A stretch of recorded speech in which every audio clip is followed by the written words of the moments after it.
Hello, my name is Ron Swanson and I'm introducing this video.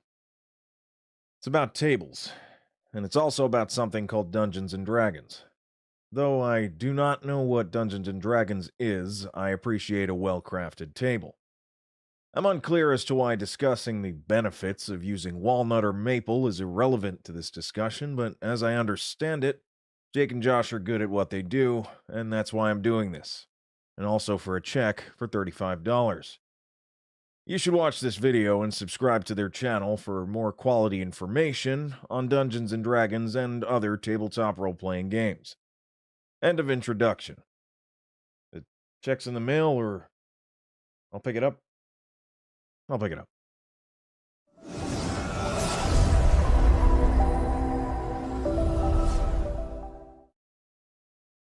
How's it going, everybody? Welcome to another JNJtabletop video.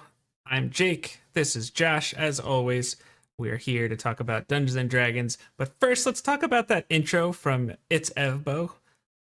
Dang, he does a good Ron Swanson, doesn't he? So good.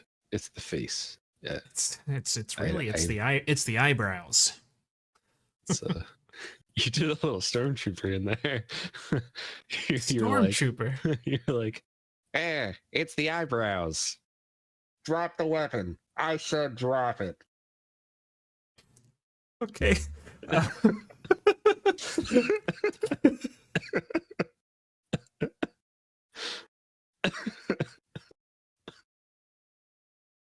But yeah, he's really good at impressions. So you should go follow him on Twitter and Twitch. Those are his main content creation platforms. Just It's Evbo at both places. I'll put a link to his stuff in the description because he's amazing. He also plays Echo on our Ancient Relics and Hoki Religions on Sunday nights, which you should also be checking out. But yeah, we're going to talk about tables, and I know it's tabletop RPGs implies a table perhaps made of walnut or maple or something like that. But we're not talking about that, Josh, are we? We're talking about a numbered list that is going to correspond to perhaps the number on maybe a 20-sided dice, maybe something else that you put together. But this is going to serve a purpose in your games. And Josh, why would we want to do this? Why would we want to make a table? Well, some of the reasons that you would want to make a table, I mean, there's a lot. First one that comes to mind is to get your creative juices flowing. If you're having kind of like a moment of writer's block or something like that, and you don't know where you're going for the campaign, maybe you're like, okay, my adventurers are exploring through the Sapphire Wood. And that's all. That's it. All right. I'm going to think about what exists in there. I'm going to make a table in there, and then I'll be able to decide some things that they might run into. And I could roll it, or I could just look at the stuff that I put on the table and said, oh, that works. I'll just use that. It just, it almost, you could use it as like setting parameters for a setting. So you're like, okay, these are the things that you might come across in this area. You're not going to come across an orc there. You're just never going to find one. And if you did, it would be very strange. But there's a lot of goblins there. Like, you're creating the setting when you're doing that. And sometimes it's also just nice to have a table on hand if you really don't have anything planned and you're just like, all right, let's see. Goblins. I can see that it really would help out a lot if it's almost like pre-prep work, if you will. Like say, like you said, if you don't have anything prepared, but you know the setting well enough, it's like another thing. Like you said, sometimes you could roll it if you wanted, or just something pops off the page when you're looking at it. I love that. I guess there's different kinds of tables, right? Like, so I pulled out the 20-sided dice. And the reason why you might do that is if you wanted 20 potential options and an equal chance that any of those options could show up. But just like when you were creating a character, you rolled multiple, well, some people, if you did point by or standard array, you didn't do this. But if you rolled for your dice, for your attribute scores, you might have rolled 3d6 right there. Yeah, it's from the Essentials kit. I like those. I was going to say, I like those ones. What that does is that creates the bell curve. So there's more combinations that will fall in the middle, right? So if you're familiar with the game Craps, So there's more combinations that equal 7, a 1 and a 6, a 5, 2, 4, 3, so on and so forth.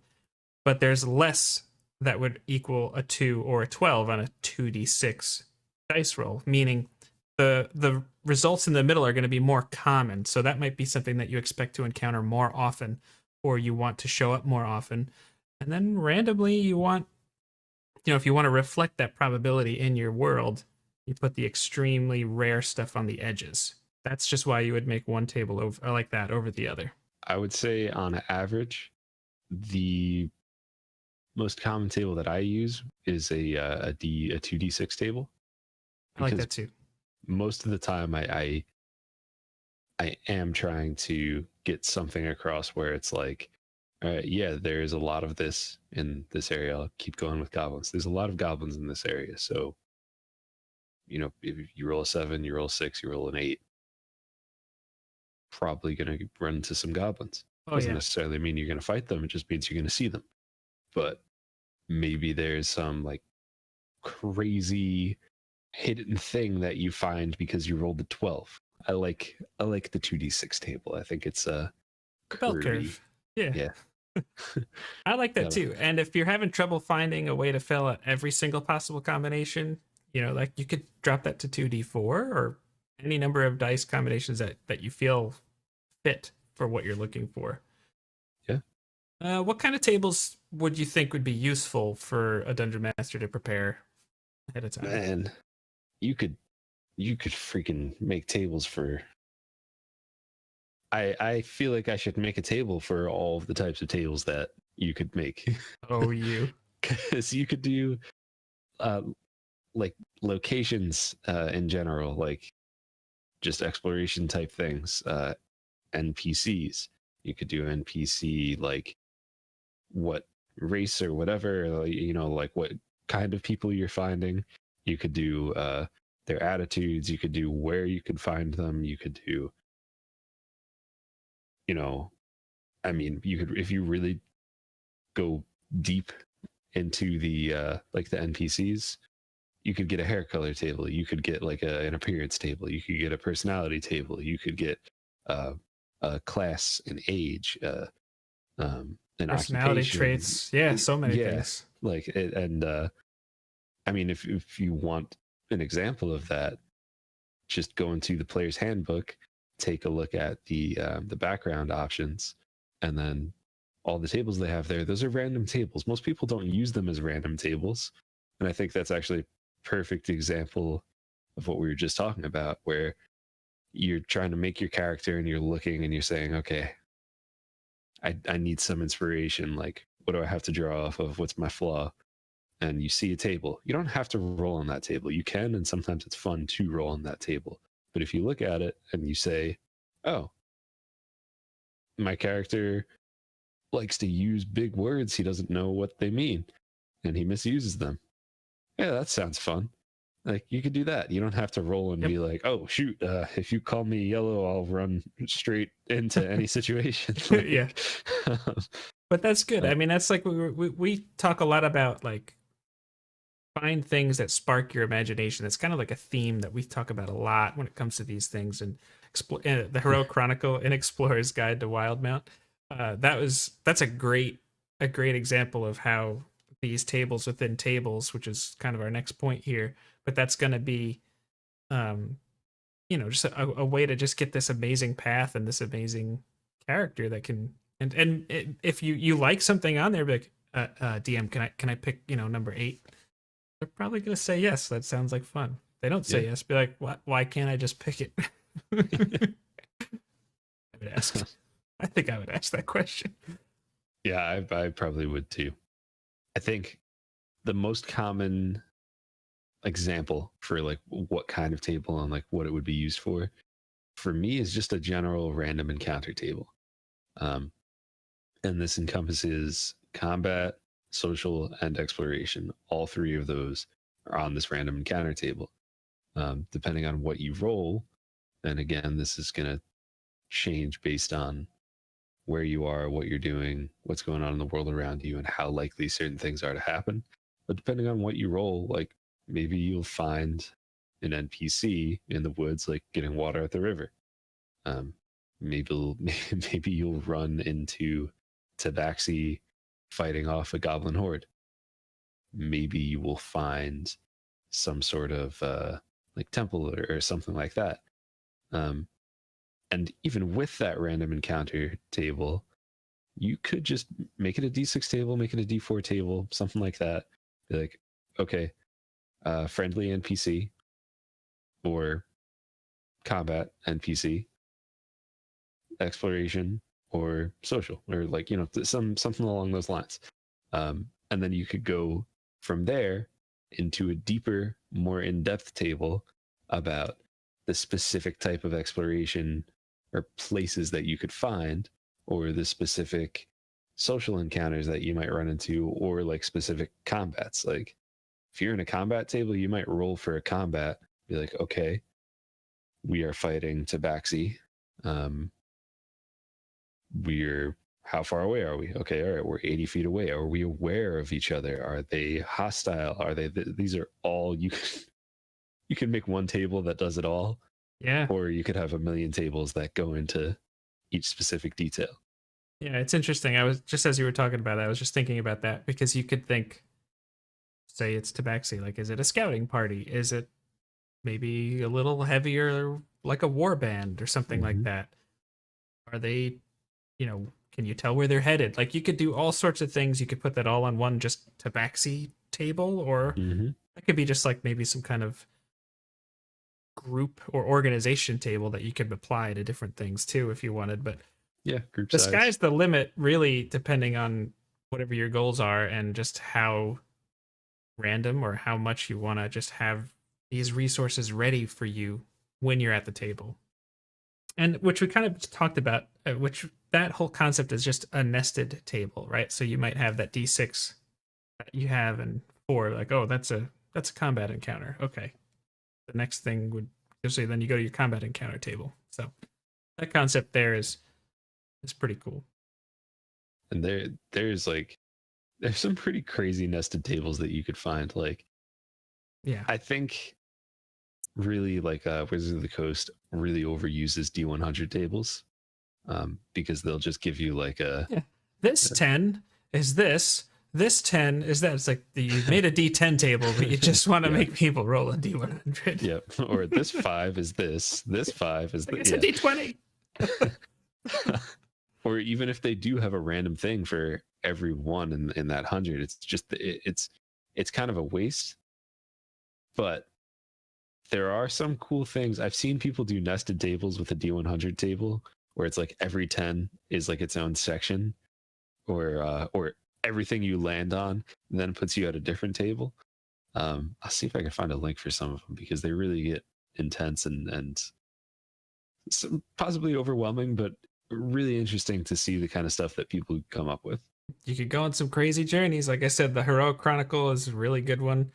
Xanathar's Guide has really good stuff. I feel like after the core 3 books, I know Tasha's Cauldron of Everything would be in that discussion, I think, but I think if you were going to buy another book, the first one I would recommend is Xanathar's, because they have more player options in the front, and then you got random tables and stuff, like random encounter tables in the back. You've got, you know, player like to This Is Your Life, I think the section's called in there, so you could like, how many siblings do they have? Do you have, you know, one parent? Do you have 2 parents? Yep. You know, they have the tables for how did you become a paladin? How did you become a ranger? How did you it's so whatever? good. Do you have a rival? Do you all that kind of stuff? Yeah, Xanathars is a great option. Just in general, if you need a supplement, and also if you're looking for good examples of tables, it's a really good one. Now, let's say you're going to put together like a random encounter table, and you're in the woods. So, you know, that's just, we'll keep referencing our Ancient Relics and Hokey Religions, because shameless plug, you should watch it. But what kind of elements make a table more than just this is a combat encounter, this is this kind of combat encounter? Like what would separate it and make it a little more special? So for me, I really tailor my tables to that was a sentence. I tailor my tables to Love alliteration. really testing that mic. But that's how you know But- if it's good. If it's got alliteration, you know what Yeah. they're gonna say is true. Um, so it might be like the type of environment we're in might play some sort of effect on it. Like if we're in a snowy environment or something like that, then it's going to be like, okay, all right, we're going to roll weather. Is there a snowstorm? Is there, if you're having a combat encounter, we think we kind of talked about this a couple weeks ago, but like if you're having a combat encounter, is there 4 feet of snow? What does that look like? How does that change things? And I could even use some of the same tables, but then just add little things to them based on where it's happening. But biggest thing for me, my favorite thing to really like change when I'm talking about tables, or really is what's going to affect like what's going on the table, is the world and where things are happening. I am a big time overthinker for like everything, but especially if you're talking about like whether or not a world makes sense, whether it's a book, a movie, a campaign. Like We've had a discussion or two about a few movies. But for me, yeah, it has to feel like it makes sense. I can't suspend my disbelief like too much for it. And sometimes I'm willing to go along for the ride, but in D&D, unless you're doing something really gonzo and whatever, they're called one shots. Yeah, they're called one shots usually. But you should be building a world that makes sense, and I think you could really tie your tables to your settings in there, so that you're really world building and you are creating a living, breathing world. So if I'm going along a road, all right, my table is going to have bandits. My table is going to have a traveling salesman. It might have a caravan. These are all things I'm going to be thinking about. If I'm in the Underdark, you're not going to find a bandit. If you're underwater, these are just things that you really need to think about, like the continuity of like, okay, this belongs here, this belongs there. And then you're also setting expectations for your players when you're doing this kind of thing, so that once they understand the world, once the world makes sense to them, and maybe I'm getting a little bit too into world building right now, because this is definitely this is all video. part of it. Yeah, it's all part of it though. but when you have that 12 or that 1 on your or 12 or that 2 on your 2d6 table, if that's what you're using, and they run into that totally random thing that does not belong, it's going to mess with them. And it's going to mess with them because you have created a real world where they know what to expect from certain things, and there is a level of predictability. So when you mess with that, it suddenly becomes a big thing. And if that's your adventure hook, then they're going to bite it. Oh, absolutely. I really like the fact, because I know, just going into our game, I know that the Tabaxi are known for living in the Savalier Wood, and the fact that we ran into Tabaxi, I was like, yes, this should be here. Thank you. Like, that was, when you check off that believable box, it's so good. And then also the temple that had the idol in it, I thought you did a lot of really cool things there. I don't know if you had planned that specifically, or you predetermined the random result and then planned it, however you want to phrase that. But that was a really nice way, I thought, that you were able to explain some of the lore. The Calamity is a great event that happened in Wildmount, and you were able to discuss that. And then also leave a hook for, things we're still exploring now after 21 episodes, which is really cool. But also, I think beyond just the game itself, you could metagame a little bit and just be like, I know that my players love puzzles, so I'm going to add some puzzles onto this. Or I know that, we have, a wizard in the party, so we're going to have some kind of runes or arcane study as one of the locations to do. So there's a lot of other layers that you should use these tables for.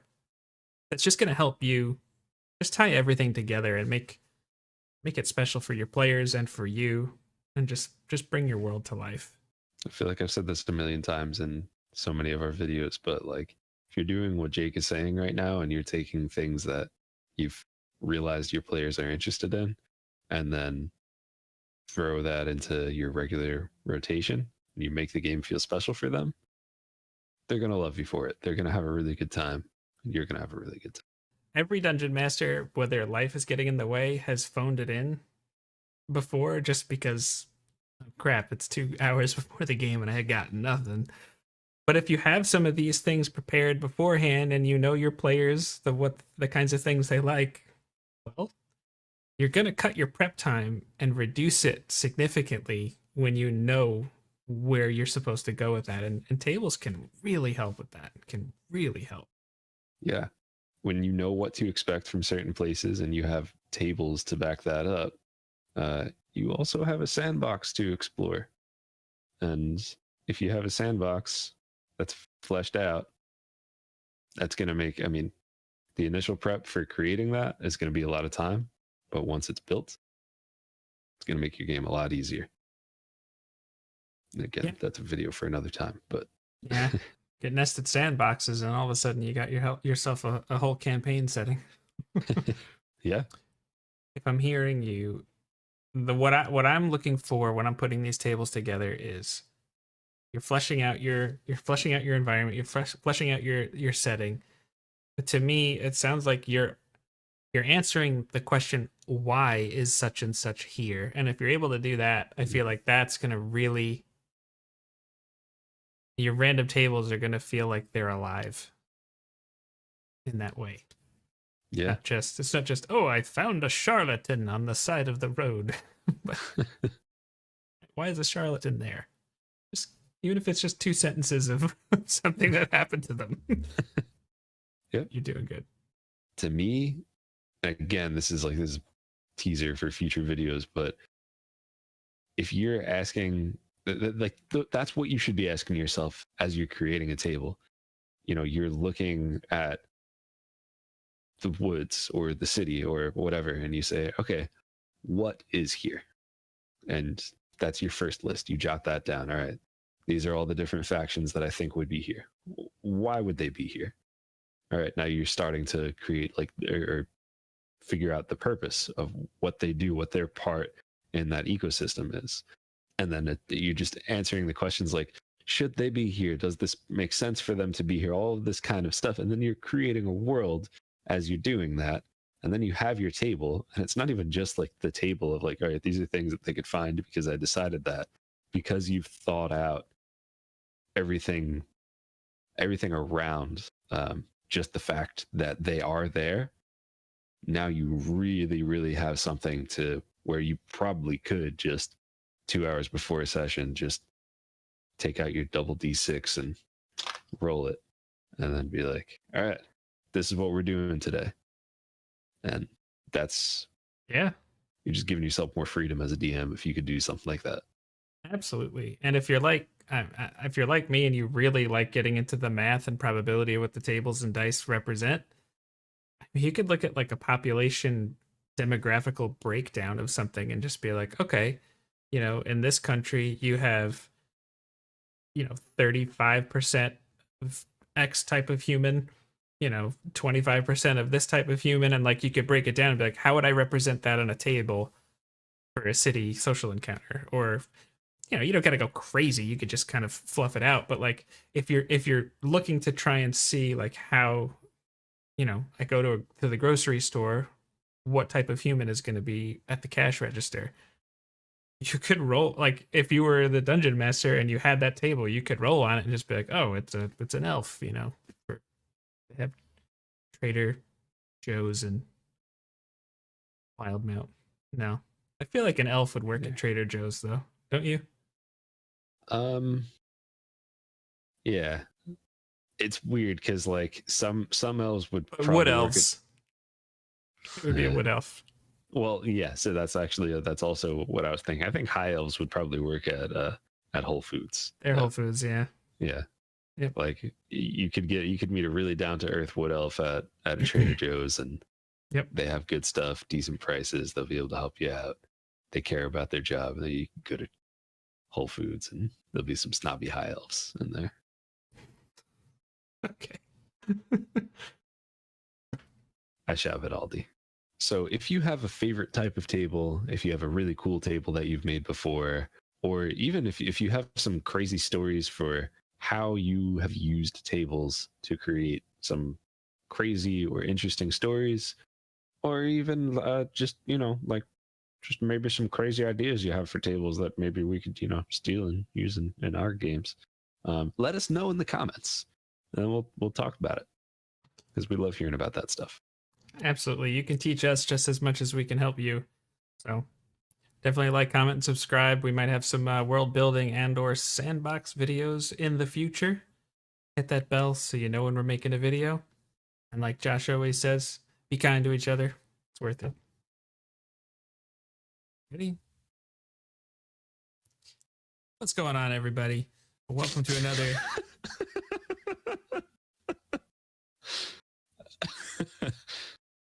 You did that like I was taking a deep breath in and it was very exaggerated, and then you started talking and I was like, oh, all right, we're doing the thing.